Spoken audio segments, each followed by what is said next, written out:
This is me, Myron Golden. You don't get what you want in life, you get who you are. Success doesn't respond to begging. Wealth doesn't answer wishes. Favor doesn't flow to the desperate cry of desire. It flows to the determined commitment of identity. See, the world doesn't reward what you hope for. It rewards what you embody. If you're showing up as confusion, you attract chaos. If you're living in fear, you attract more problems. But if you walk in boldness, speak with conviction, act in discipline, and live in excellence, success starts chasing you. Most people spend their lives chasing outcomes, desperately grasping for a better future, bigger income, stronger relationships, or deeper meaning. They set goals, they write affirmations, they say all the right things, but still come up short. Why? Because they haven't yet understood a fundamental truth. You do not get what you want, you get what you are. Want is a weak force. It is passive. It is a longing with no demand. It has no authority in the marketplace of life. You can want health, but if you live as someone who neglects their body, the result will not change. You can want wealth, but if your habits reflect scarcity and not stewardship, abundance won't come. The universe, God, and even people around you respond not to your desires, but to your demonstration. This is the difference between wishing and working, between talking and transforming. Desire is only the spark. Identity is the fuel. Most people try to manifest outcomes without ever upgrading the version of themselves that would be able to manage, sustain, or attract those outcomes. The result? Frustration, stagnation, and repeated cycles of failure. Everything in your life is coming from the level of your internal thermostat. It's set to your identity. You might visit higher temperatures, momentary success, brief motivation, but if your internal setting is still low, you'll always drop back down. This is why people sabotage opportunities. They haven't raised their internal identity to match the external environment. When you believe you are unworthy of success, you subconsciously resist it.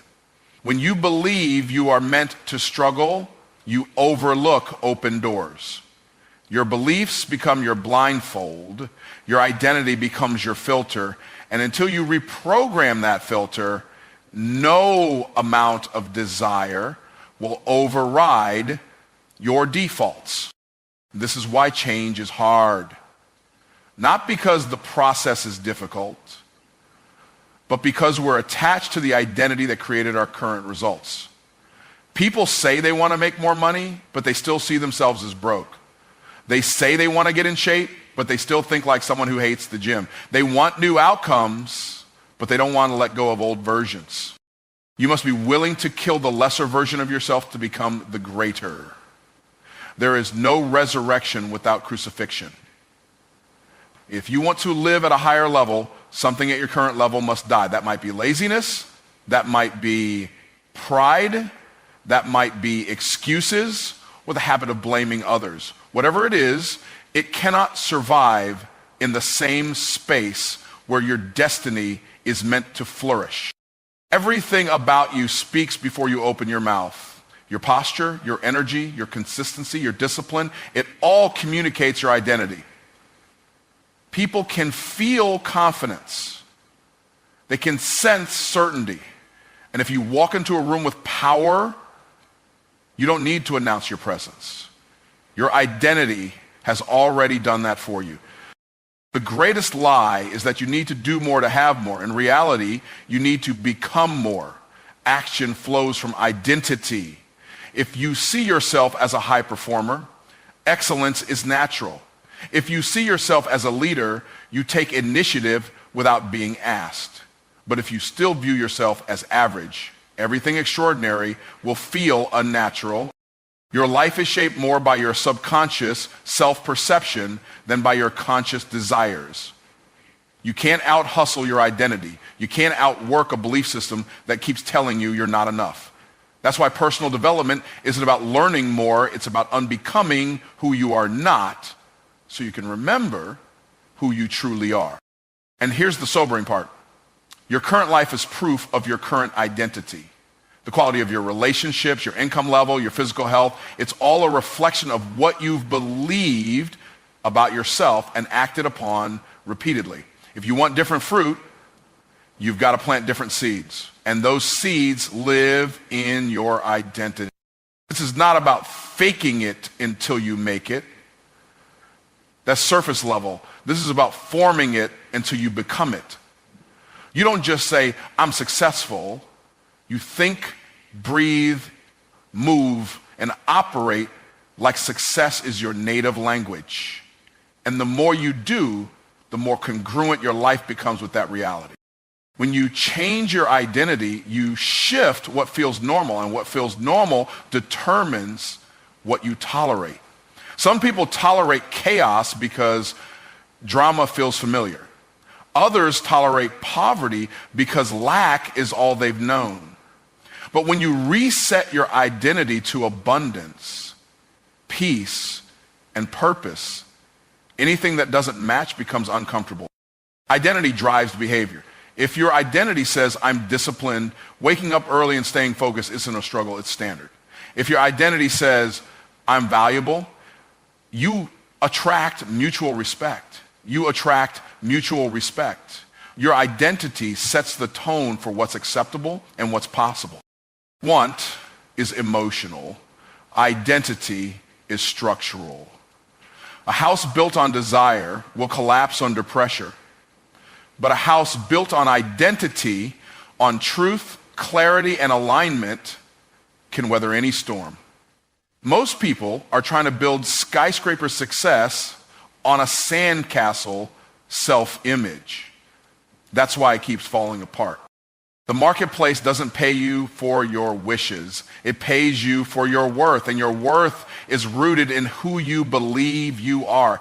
If you don't see yourself as someone who creates value, you won't charge for your services. If you don't see yourself as a solution, you'll stay silent when people need your voice. Changing your identity is not an overnight event. It's a conscious decision followed by consistent repetition. Every day you show up as that new version, your old self gets weaker. Every habit you form, every choice you make in alignment with the person you want to be, it's like carving a new path in your brain, in your spirit, in your results. Your identity is not fixed, it's formed through truth, through discipline, and through vision. The key is not just to envision a better life, but to embody the version of you that can create and sustain it. You don't attract your dreams, you attract what you become. And what you become is entirely up to you. Your outer world is a direct reflection of your inner world. It's not your circumstances that determine your reality. It's the condition of your mind, your spirit, your identity. Life doesn't bend to the words you speak out of habit. It aligns with the truth you hold in your heart. The world mirrors not your potential, but your perception. Everything that happens to you is shaped by what's happening in you. You can have two people walk into the same situation. One sees opportunity, the other sees risk. One sees a chance to grow, the other sees a reason to retreat. The situation didn't change, their mirror did. Their inner world dictated their interpretation, and that interpretation produced a result. What's dangerous is how unaware most people are of their own mirror. They react to life not realizing they're responding to a reflection of themselves. If they carry fear, they see danger. If they carry doubt, they question every open door.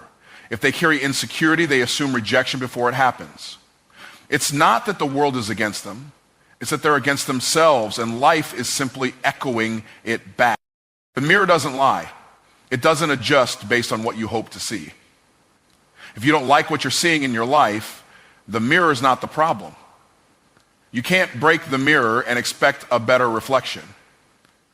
You have to change the image that's being reflected. And that image is your identity, your beliefs, your self-concept. So many people try to fix their lives externally. They change jobs, switch partners, move cities, buy new clothes, post new content. But their mirror stays the same. And soon enough, they find themselves in the same patterns, the same cycles, the same disappointments. They escaped the room, but carried the prison inside them.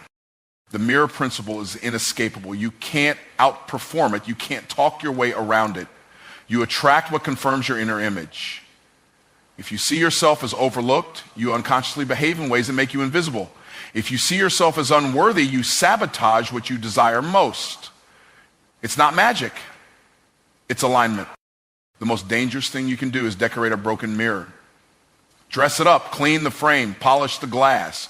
But if the reflection is distorted, your reality will stay twisted. This is why personal development isn't about cosmetics. It's about construction. You rebuild your inner world so your outer world has something new to reflect. When you develop confidence on the inside, life starts meeting you with favor. Not because life changed, but because you change. Your energy speaks. Your clarity commands. Your self-respect repels dysfunction. Suddenly, the same situations that once drained you no longer even appeal to you. They no longer match your frequency. People don't realize that your internal world leaks. You can't hide it. You might smile on the outside, but people can feel uncertainty. You might try to appear strong, but if you're crumbling internally, it comes through in your posture, your tone, your decisions. Life reads you through the mirror you carry.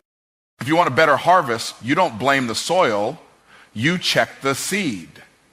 The seed is your mindset. The seed is your emotional pattern. The seed is your worldview.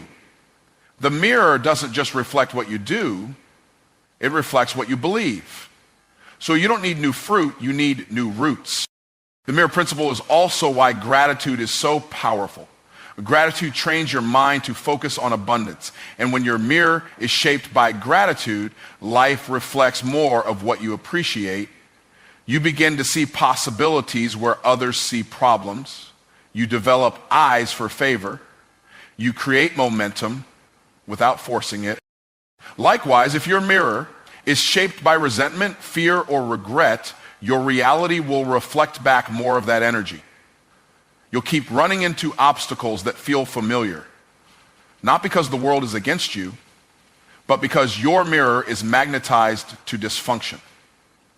You've trained your inner lens to expect pain, so life keeps obliging. The shift happens the moment you take ownership of your mirror. That means taking responsibility for how you interpret life, how you talk to yourself, how you react to struggle. It means asking not why is this happening to me, but what is this showing me about my reflection? Every trigger is a teacher. Every setback is a signal.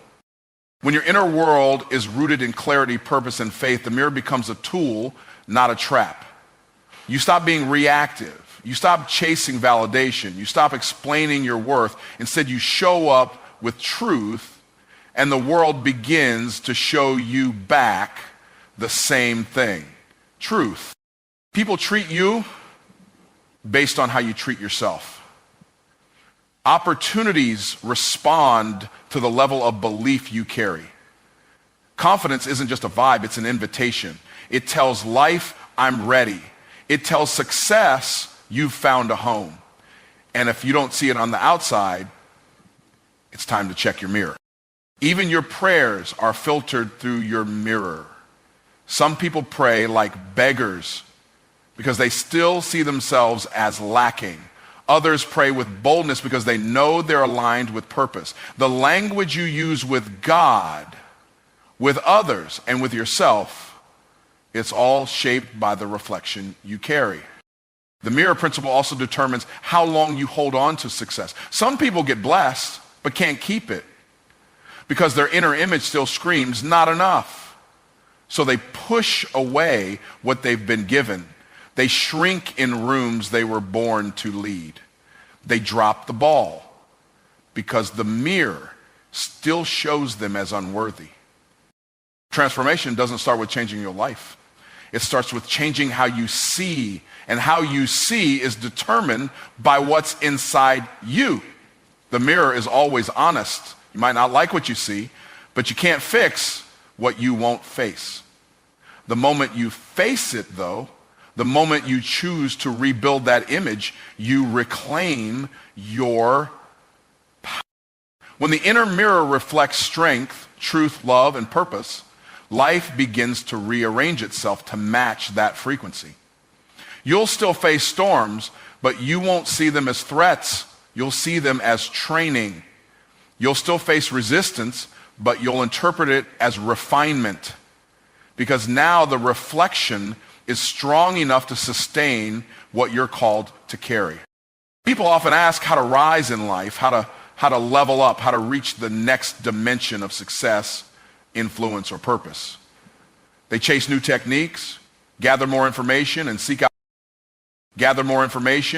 mentors, hoping for a secret shortcut.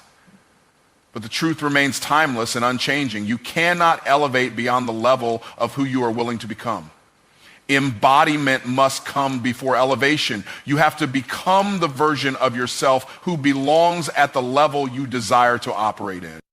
Elevation is not a reward for ambition. It is the byproduct of alignment. You don't get promoted to the next level because you simply want it. You get promoted because you are equipped for it, because your identity, actions, and character are already in agreement with it. Many people want high places but refuse to grow the strength, discipline, and wisdom required to stand in those places without collapsing. The challenge is that people try to perform success before they've become success. They mimic behaviors, quote affirmations, and study the routines of the accomplished, without ever doing the deep internal work of becoming the kind of person who lives in excellence by default. Embodiment means you don't just talk like someone at the next level. You think like them. You decide like them. You carry yourself like them. Your habits expose your identity. You can't fake that. Your daily rhythm, your attitude under pressure, your attention to detail, your willingness to take responsibility, all of these tell the world who you are and what level you're truly operating on. If you want to go higher, you don't need to shout louder, you need to build deeper. Every elevation requires a new embodiment. The person you are now was only built for the current level you're surviving at. If you want to thrive in new territory, the structure of your mindset must change. Your standards must rise. Your integrity must strengthen. Your resilience must be upgraded.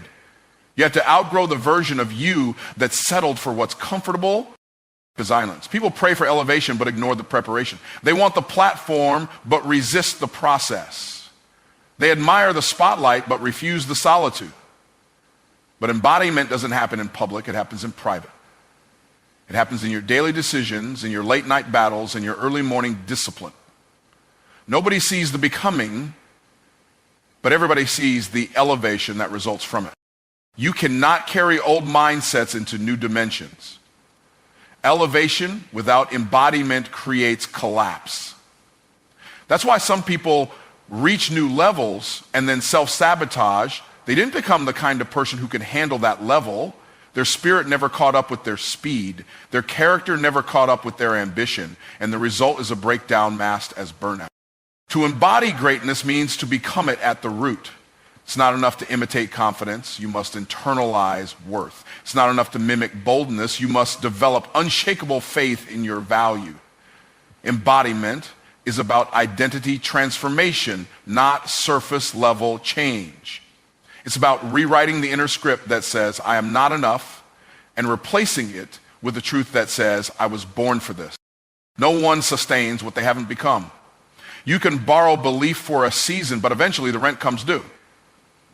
The way you carry yourself when no one is watching, the excellence you operate in when it's not required, the way you handle small things, these are the signs that embodiment is happening. Elevation, it doesn't choose favorites. It chooses the ready. Readiness is not about perfection. It's about alignment. You might not know everything, but you are becoming someone who learns quickly. You may not have all the resources, but you are being resourceful. You may not have the audience yet, but you are preparing your message, strengthening your voice, and acting like someone who already has impact.